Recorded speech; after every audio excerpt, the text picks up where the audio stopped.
The smell hit the congregation first. Gasoline. Sharp and chemical and wrong in a place that smelled of pine wood and old hymnals and the lavender water that Margaret Moultrie Johnson dabbed behind her ears every Sunday morning at exactly 7:30 before walking the 3 blocks from her small house on Meeting Street to the Macedonia Baptist Church, where she had worshipped every week for 43 years since. Moving back to Charleston after her son Ellsworth had been sent north to Harlem in 1919 to escape the kind of violence that was now seeping through the floorboards as 7 men in white robes poured 5-gallon containers of fuel around the building's perimeter while Reverend Thomas Washington stood at the pulpit leading 37 souls in the opening verse of Amazing Grace on this Sunday morning, March 11, 1951, at approximately 10:47 a.m. When the first match touched the gasoline-soaked wood and the flames erupted with a sound like tearing fabric amplified by hell itself, Margaret Johnson knew what was happening before anyone else screamed, because she had lived in South Carolina for 68 years and had witnessed 2 church burnings in her lifetime and had sent her son north 32 years earlier, specifically to prevent him from becoming another strange fruit hanging from a South Carolina tree. And now she understood with perfect clarity that she had saved her boy's life 3 decades ago, only to have her own taken by the same hatred she had fled. But what the men in white robes, standing outside the building with rifles to prevent escape, did not understand, could not comprehend, would discover, too late to save themselves, was that the elderly black woman they were burning alive was not just another nameless victim of racial terror, but the mother of Ellsworth, Raymond Bumpy Johnson, the most dangerous man in Harlem, a man who controlled everything from 110th Street to 155th Street, who had fought Dutch Schultz to a standstill in the numbers. War of 1935, who had negotiated peace treaties with Lucky Luciano and Frank Costello, who kept a mental ledger of every debt and every slight, with the precision of a Swiss accountant and the memory of an elephant. And burning his mother alive inside a church was not an act of racial violence that would be forgotten or forgiven or allowed to fade into the background noise of Southern barbarity, but rather the single worst mistake these 7 Klansmen would make in their entire lives, though they had approximately 72 hours left to live before they discovered this truth in the most horrific way imaginable. The windows exploded outward at 10:49 a.m., 2 minutes after ignition, showering broken glass across the churchyard where spring flowers had just begun to bloom. And inside the sanctuary the temperature reached 800 degrees Fahrenheit within 90 seconds as the old dry wood caught like kindling and the varnish on the pews bubbled and blackened and released toxic smoke that filled lungs faster than screams could empty them. Margaret Johnson had been sitting in the 3rd pew from the front on the right side, her customary seat for 43 years, the wood worn smooth by the fabric of her Sunday dresses, when the gasoline smell hit, and she turned to look at the back door and saw the flames, already climbing the walls like living things hungry for oxygen and timber and human flesh. She did not scream. She had been born in 1883, had lived through Reconstruction and Jim Crow and the Red Summer of 1919, had buried 3 children before they reached their 10th birthdays, had watched her husband, William, work himself to death trying to save enough money to send their remaining children north to safety, and she faced death now the way she had faced every hardship in her 68 years, with dignity and prayer and the absolute certainty that whatever happened to her body, her soul belonged to God, and her memory would belong to Ellsworth, who she had not seen in person since 1935, when he made a rare visit south, but who she knew through letters and occasional phone calls had become exactly what he needed to become to survive in a world that had tried to kill him since birth. The Klansmen outside the burning church were members of the Charleston County chapter, 7 men who had planned this attack for 3 weeks after Reverend Washington preached a sermon about voter registration that certain white citizens considered inflammatory, though the real reason for the attack had nothing to do with voting rights and everything to do with the fact that the Macedonia Baptist Church sat on 2 acres of land that a local developer named Harold Brickman wanted to purchase for $200 and turn into a warehouse district, and the congregation had refused to sell because the church had been built in 1878 by freed slaves who had mortgaged their tiny incomes to buy this land and construct this building. And burning people alive to steal land was not a new strategy in South Carolina, but rather a tradition stretching back to the earliest days of Reconstruction, when white terrorism had become the primary means of reversing black political and economic progress. If you've ever witnessed hatred so complete that it burns children and grandmothers alive inside a place of worship, if you've ever seen evil so casual that 7 men can pour gasoline around a building and light matches while people sing hymns inside, subscribe and comment below about whether you believe some acts of violence create moral debts that can only be paid in blood. Because what Margaret Johnson's son was about to do in response to this church burning would demonstrate that some wounds cut so deep that forgiveness becomes impossible and justice becomes indistinguishable from revenge. The fire burned for 47 minutes before the Charleston Fire Department arrived. Long enough for everyone inside to die from smoke inhalation or burns. Long enough for the roof to collapse inward, crushing pews and bodies beneath burning timber. Long enough for the 7 Klansmen to disperse to their separate homes, confident that no one had witnessed their identities beneath the white robes and hoods. No one except Clarence Williams, a 53-year-old janitor who had been working at the hardware store across the street and had watched the entire attack from his second-floor window and had recognized 3 of the 7 men by their builds and gaits, despite the disguises, because he had grown up in Charleston and knew these men the way you know people in small southern towns where everyone has been embedded in the same geographic and social space for generations. Clarence Williams made no report to police because reporting white violence against black citizens to Charleston police in 1951 was approximately as effective as reporting rain to the ocean. But he did make a single phone call at 11:34 a.m. to a number in Harlem that he had been given 3 years earlier by Margaret Johnson herself, who had told him that if anything ever happened to her, if she ever disappeared or died under suspicious circumstances, he should call this specific number and ask for a man named Theodore Walker who ran a pool hall on 145th Street, and he should tell Theodore exactly 3 words. They burned Margaret. Theodore Walker received the call at 12:47 p.m. Eastern Time, 7 minutes after finishing his lunch of fried chicken and collard greens at his apartment above the pool hall that served as both legitimate business and front for the most sophisticated numbers operation in West Harlem. Theodore was 61 years old, had known Bumpy Johnson since 1920 when Johnson was a 15-year-old kid, just arrived from South Carolina with a thick accent and a chip on his shoulder the size of Manhattan, and had become one of Johnson's most trusted associates during the 3 decades since, handling financial operations and information networks that stretched from Sugar Hill to South Carolina.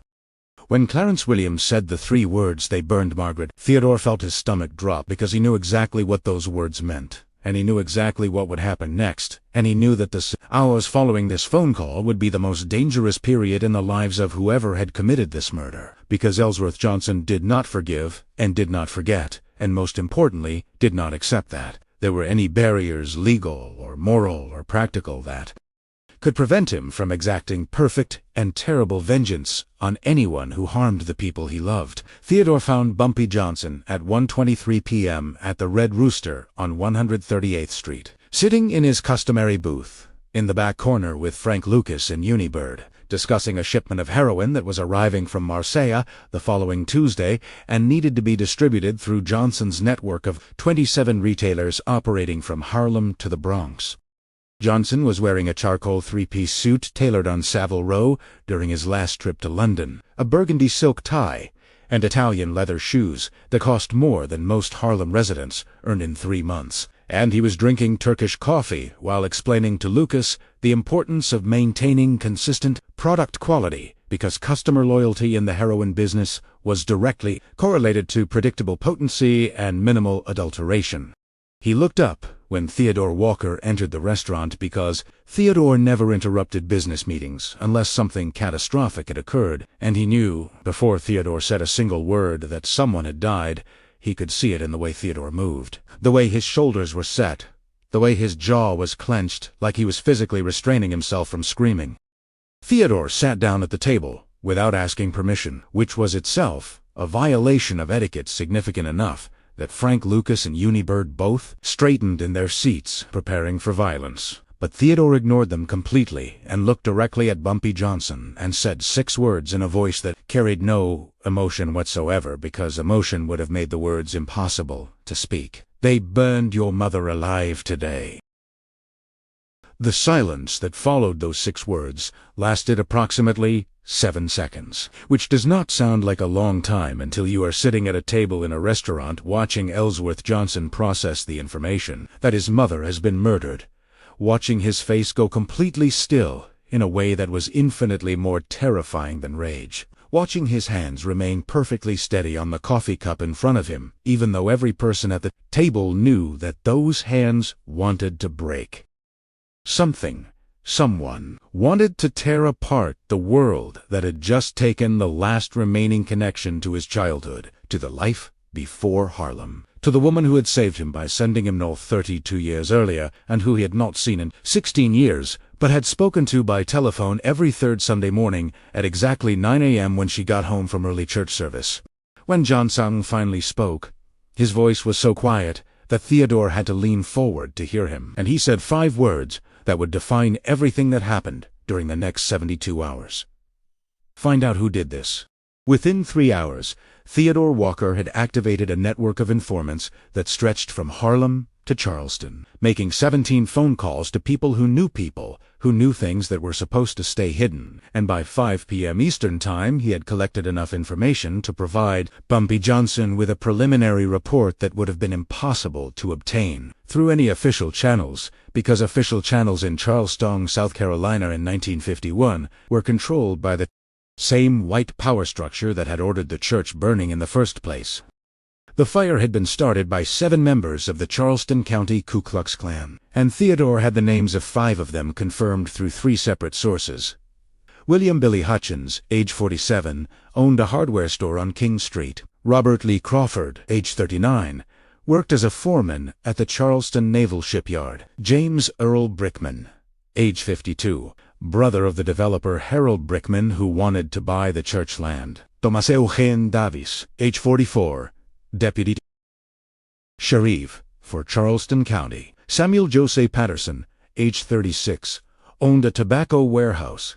The other 2 names were still being verified, but Theodore had confidence they would be confirmed within 20 hours, because people who commit murders always tell other people about those murders, directly or indirectly. And in a town the size of Charleston, secrets involving racial violence had a half-life of approximately 48 hours before they spread through both white and black communities. Bumpy Johnson listened to this information without interrupting, sitting in the back office of the Red Rooster with Theodore Walker and Frank Lucas and Unibird. And when Theodore finished speaking, Johnson stood up and walked to the window overlooking 138th Street, where Harlem flowed past in its usual rhythm of people and cars and noise, utterly indifferent to the fact that a 68-year-old woman had been burned alive in a church 1,000 miles south.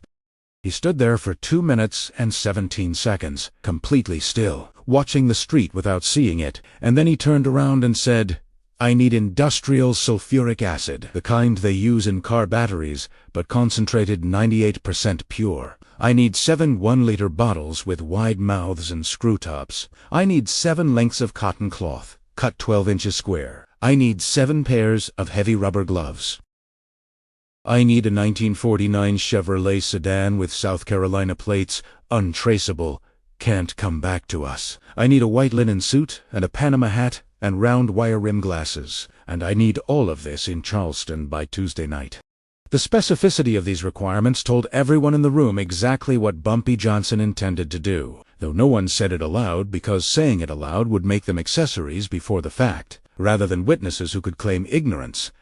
And Frank Lucas, who had worked for Johnson for 6 years and had seen him order executions with the casual efficiency of a man ordering breakfast, suddenly understood why every major crime figure in New York treated Bumpy Johnson with a kind of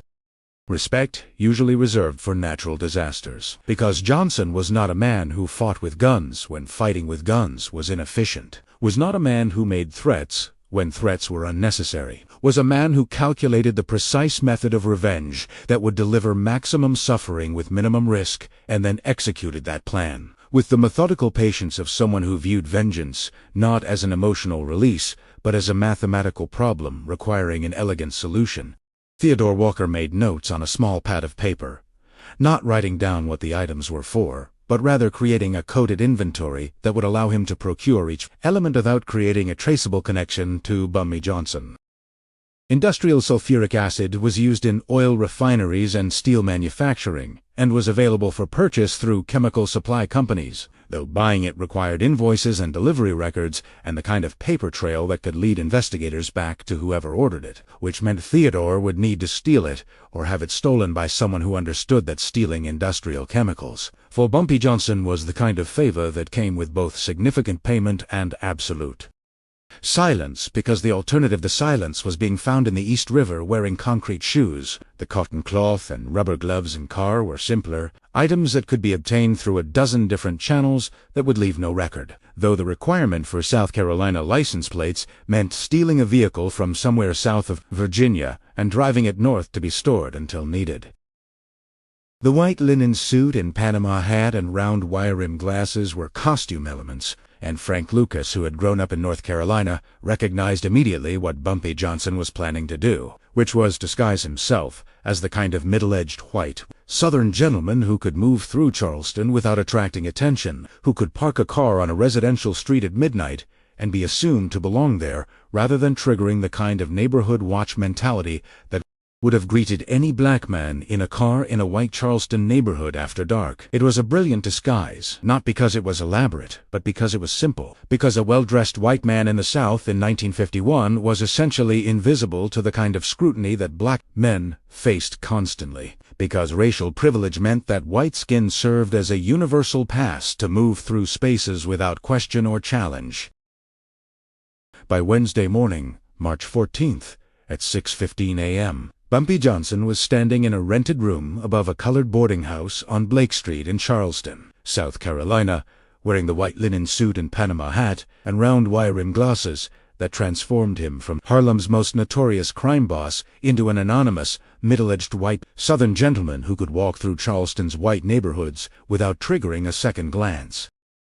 The transformation was so complete that when he looked in the mirror, he barely recognized himself, which was exactly the point, because what he was about to do required invisibility of the kind that only white skin could provide in the Jim Crow South, where racial categories determined not just social position, but literal visibility, where white faces were seen as individuals, while black faces were seen as categories, threats, problems, requiring solutions that often involved rope and gasoline, and churches burning in the morning sun. The 7 1-liter bottles of 98% concentrated sulfuric acid sat in a wooden crate in the corner of the room, each bottle wrapped in cotton cloth to prevent breakage during transport, each bottle containing enough corrosive power to dissolve human flesh down to bone in a matter of seconds, to cause pain so intense that the human mind could not process it without shutting down entirely, to create permanent disfigurement so complete that faces became unrecognizable, even to family members who had known those faces since birth. Sulfuric acid was the perfect weapon for what Johnson intended to do because it was legal to possess, impossible to trace after application, and delivered suffering that was both immediate and eternal, transforming its victims into living monuments to the consequences of burning a mother alive inside her church, while she sang hymns and prayed for the souls of the men who were murdering her. Theodore Walker had arrived in Charleston on Tuesday night with a complete list of 7 names, 7 addresses, 7 daily routines compiled through a network of informants that included black domestics who worked in white homes, black janitors who cleaned white businesses, black drivers who transported white bosses, the invisible infrastructure of servants and laborers who saw everything and were seen as nothing by the white people whose lives they served and whose secrets they collected. Like debts waiting to be called, the 7 Klansmen had returned to their normal routines with the confidence of men who had committed racial violence in the Jim Crow South and knew that white law enforcement would never investigate. White newspapers would barely mention it. White society would consider it an unfortunate but necessary act of maintaining proper racial boundaries. They did not know that their names and addresses and daily schedules were written in Theodore Walker's meticulous handwriting on a piece of paper currently sitting on the nightstand in Bumpy Johnson's rented room. They did not know that the invisible black people who served them coffee and swept their floors and washed their cars had sold every detail of their lives for amounts ranging from $20 to $200, depending on the quality and specificity of the information provided. William Billy Hutchins was first because his hardware store opened earliest at 7 a.m. every morning, including Wednesdays, and because he lived alone above the store in a second-floor apartment accessed by an exterior staircase that faced an alley where a well-dressed white man could park a car at 6:45 a.m. without attracting attention from neighbors who were still sleeping or eating breakfast or preparing for their own workdays.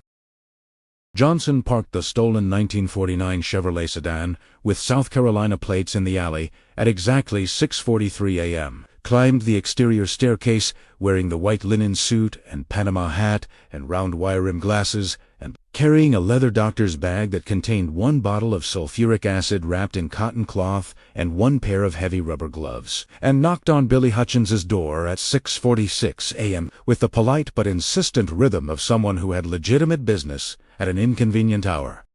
Billy Hutchins opened the door wearing an undershirt and work pants, hair on bad face, unshaven, holding a cup of coffee and clearly annoyed at being disturbed before his store opened. And he looked at the well-dressed white stranger on his doorstep with the expression of someone trying to place a face he thought he should recognize, but did not, which gave Johnson exactly the 3 seconds he needed to step inside the apartment and close the door behind him and pull the bottle of acid from the leather bag, while saying in perfect Charleston accent, with no trace of his Harlem life, "You burned a church on Sunday with people inside, and one of those people was my mother, and now you're going to understand what burning feels like when the fire is chemical instead of wood."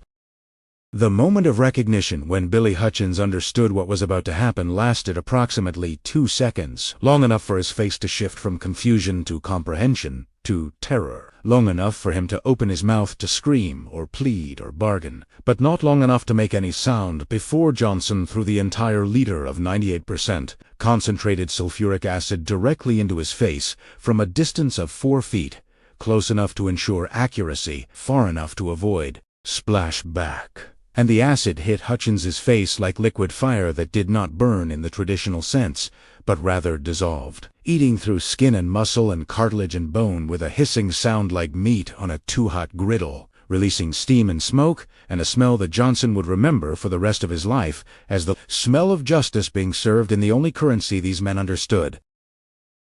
Billy Hutchins did scream then, a sound so primal and inhuman that it seemed to come from some place deeper than lungs or throat, and he fell to his knees, clawing at his face, trying to stop the burning that could not be stopped, trying to remove the acid that was already dissolving the tissue it touched. And Johnson stood there for exactly 15 seconds, watching this man who had helped burn his mother alive discover what it felt like to have your face destroyed while you were still conscious.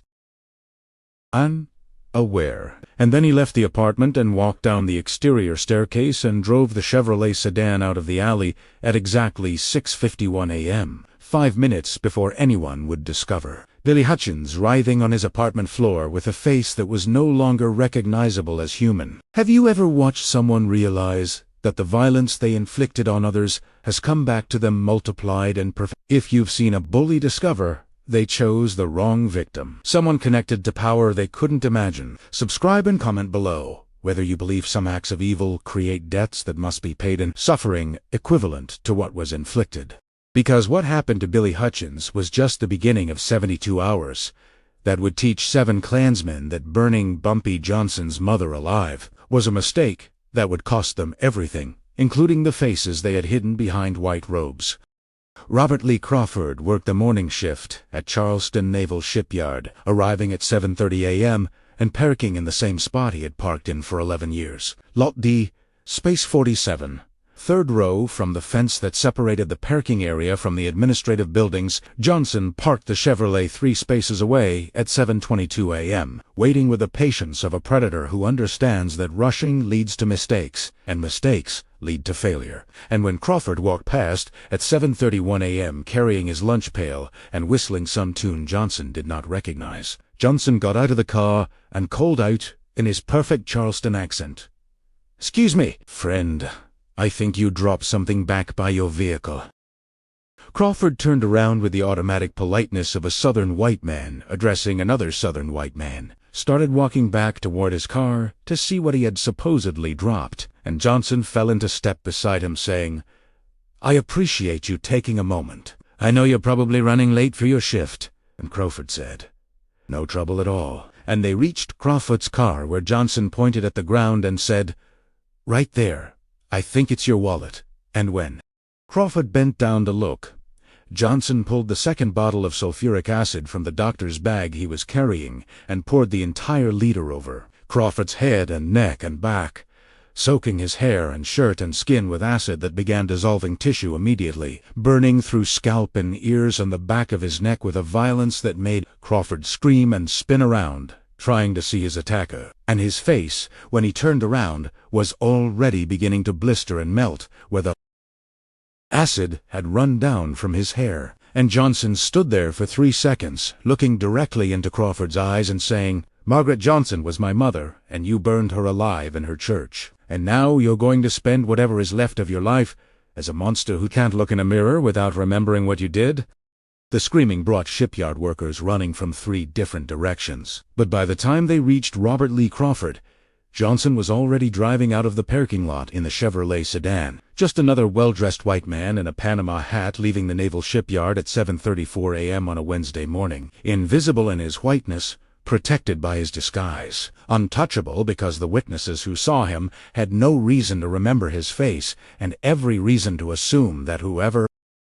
attacked Robert Lee Crawford must have been some random lunatic rather than a calculating avenger who had traveled 1,000 miles to deliver justice measured in liters of industrial acid. James Earl Brickman owned a small accounting firm on Broad Street and ate lunch every day at exactly 12:15 p.m. at the same restaurant, Magnolia Cafe, sitting at the same table by the window, ordering the same meal, fried catfish and collard greens and sweet tea.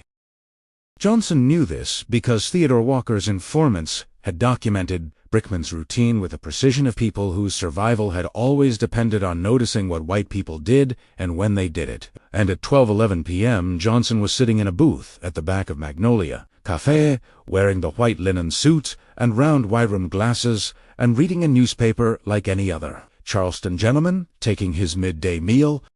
When Brickman sat down at his customary table at 12:16 p.m., Johnson stood up and walked past him on the way to what appeared to be the restroom, and as he passed Brickman's table he stumbled slightly as if tripping over his own feet, and his hands swung out to catch his balance, and the bottle of sulfuric acid he had been holding, concealed against his leg, swung upward in an arc that looked accidental, but was actually calculated with geometric precision, and the cap came off the bottle as it swung, and the entire liter of acid poured across James Earl Brickman's face and chest and lap in a cascade that looked to witnesses like some kind of horrible accident, some terrible mishap involving a clumsy customer who had spilled something on this poor man-eating lunch. The screaming started immediately, high-pitched and animal, and Brickman's hands went to his face, trying to wipe away the burning that was dissolving his features. And Johnson said in a voice loud enough for witnesses to hear, "Oh my God, I'm so sorry. I must have tripped. Here, let me help you." And he reached out as if to assist, while actually ensuring that none of the acid splashed back on his own skin. And then he backed away, saying, "Someone call an ambulance. This man needs help." And he left the restaurant amid the chaos of screaming and people rushing to assist, and the smell of burning flesh that filled the air like an accusation no one could see. Thomas Eugene Davis was a deputy sheriff, which made him both the most dangerous target and the most satisfying, because Davis had used his badge and authority to prevent any investigation into the church burning, had filed a report classifying it as accidental fire of unknown origin despite 7 witnesses from the black community, who had tried to report seeing white men in robes pouring gasoline, had threatened those witnesses with arrest if they continued spreading false rumors, designed to inflame racial tensions. Johnson found Davis at 3:45 p.m. conducting a traffic stop on Highway 17, using his position as deputy sheriff to shake down a black driver for imaginary violations that would cost the driver $20 in bribes to avoid arrest. And Johnson pulled the Chevrolet onto the shoulder behind the patrol car and got out wearing his white linen suit and Panama hat and walked up to Deputy Davis saying, "Officer, I think there's been an accident about half a mile back. Looked like a colored boy might. Abe Ben Hurit thought you should know about it." Davis looked at this well-dressed white gentleman with the expression of a law enforcement officer who took reports from white citizens seriously and ignored reports from black citizens entirely. And he said, "I'll head back that way and check it out. Appreciate you stopping to let me know." And he walked back to his patrol car. And Johnson followed him saying, "I can show you exactly where it was if that would help." And Davis said, "That would be mighty helpful." "Yes, sir." And he opened his car door to get the patrol map, and Johnson pulled the bottle of acid from his jacket and threw it into the car's interior, splashing Davis's face and neck and the entire front seat with sulfuric acid that began smoking and hissing immediately. And Davis made a sound that was half scream and half roar as he stumbled backward out of the car with his hands on his face that was already beginning to melt. And Johnson said quietly, "You filed a false report about a church burning. You threatened witnesses. You used your badge to protect murderers. And now your face is going to remind everyone who sees you what happens to corrupt law enforcement in Charleston County." The black driver Davis had been shaking down for bribes watched this entire scene unfold with an expression of stunned disbelief. And when Johnson walked past him heading back to the Chevrolet, the driver said nothing, did nothing, simply stood there understanding that he had just witnessed something that would be talked about in hushed tones in black barbershops and beauty parlors and church basements for decades. The day a black man from Harlem came south, disguised as white, and delivered justice to a corrupt deputy sheriff who had protected church burners. Samuel Joseph Patterson owned a tobacco warehouse and lived in a large house on the edge of Charleston with his wife and 3 children. And Johnson had saved him for Wednesday evening because Patterson's routine included walking his dog at exactly 6 p.m. every day, a German shepherd named Rex that Patterson had trained to attack black people on command, a party trick that Patterson demonstrated frequently to visiting friends who found it hilarious that a dog could be taught to recognize racial categories and respond with violence. Johnson intercepted Patterson on his evening walk at 6:04 p.m. on a residential street 3 blocks from Patterson's house, driving slowly in the Chevrolet as if looking for an address. And when he pulled alongside Patterson, he rolled down the window and said, "Pardon me, I'm looking for the Witherspoon residence. Would you happen to know where that might be?" Patterson stopped walking and approached the car with the automatic helpfulness of a Southern gentleman assisting another white man. And when he leaned down to look through the car window so he could give better directions, Johnson threw the bottle of acid directly into his face from a distance of 18 inches, close enough that Patterson had no time to react, no time to turn away, no time to raise his hands, and the acid hit him full in the face and splashed down onto his chest, and Patterson fell backward onto the sidewalk screaming, and the German shepherd began barking frantically, and Johnson drove away at normal speed. Because speeding would attract attention, while normal speed would be forgotten by anyone who happened to witness it. If you were as shocked as Charleston's white community by the systematic destruction of 5 Klansmen in 12 hours, hit that LIKE button and subscribe right now, because what's about to happen with the final 2 targets is the most devastating revelation these murderers ever received about why you never, ever burned Bumpy Johnson's mother alive in a church. The final 2 names on Johnson's list were Harold Brickman, the developer whose land grab had motivated the church burning,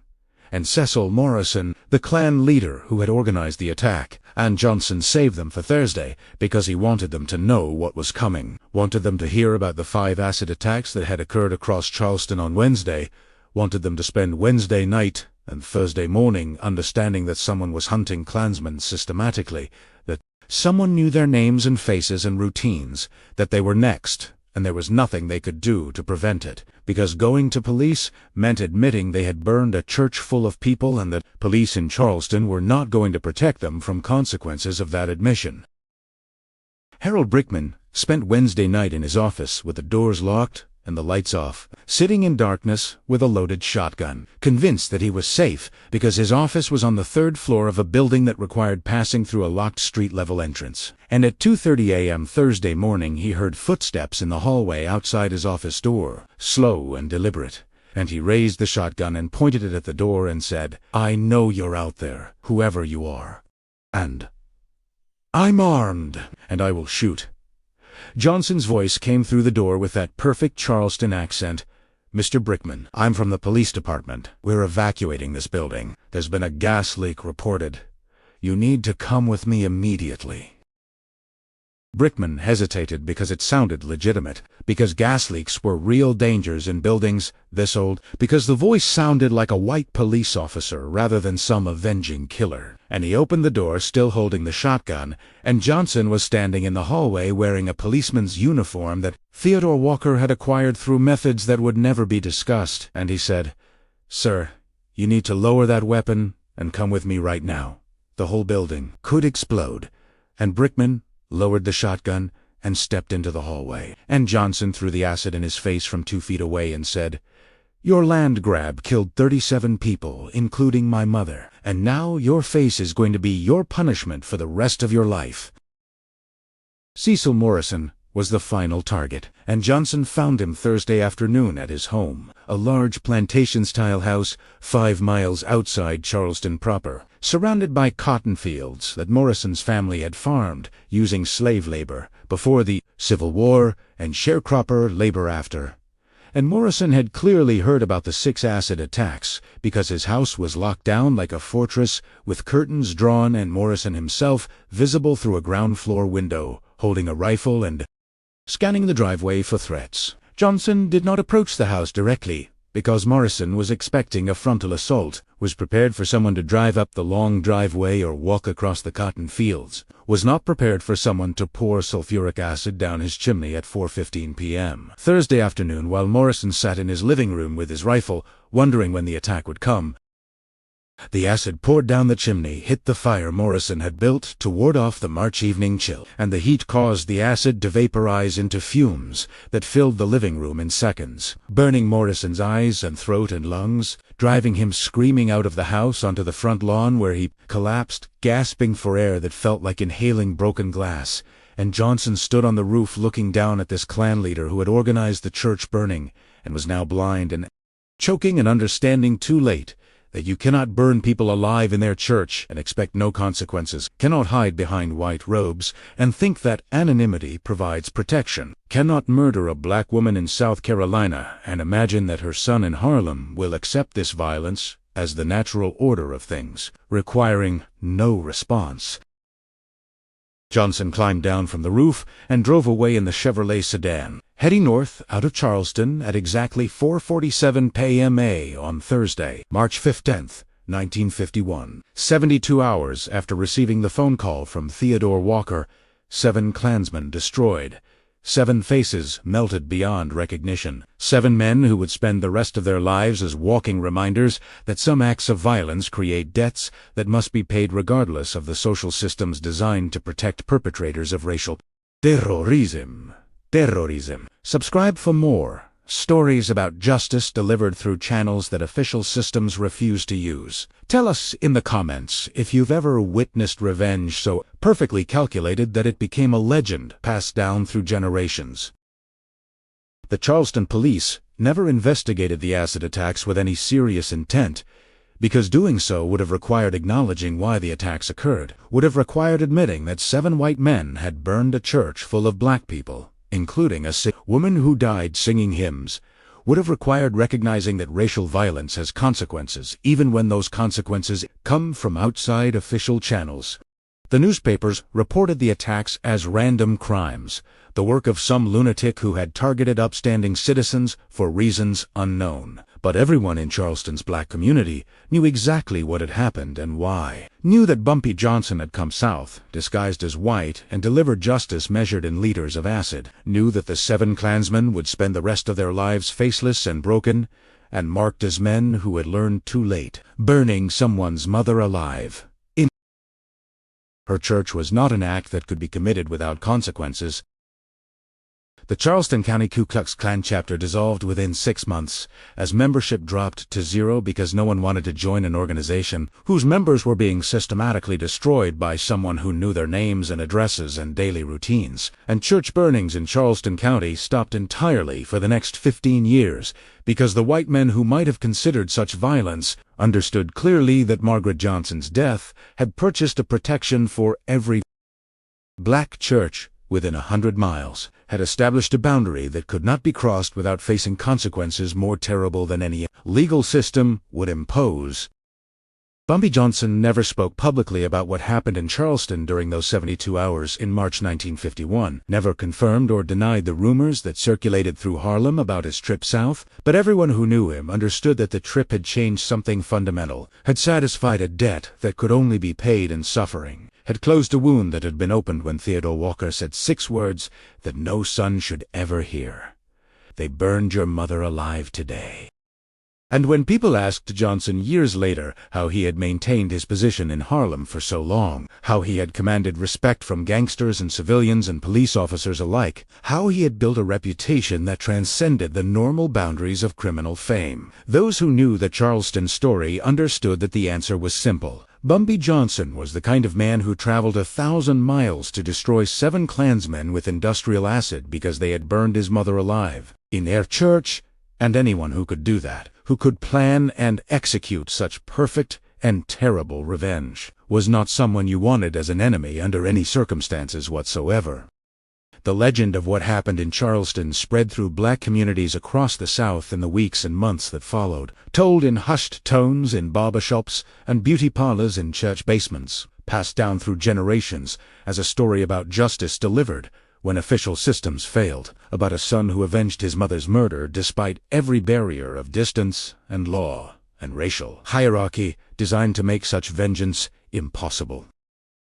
And every time someone told the story, they ended it the same way. 72 hours after Margaret Johnson died in that burning church, not one of the 7 Klansmen who killed her had a face, and the man responsible for their destruction walked away invisible in his whiteness, protected by the same system that had failed to protect his mother,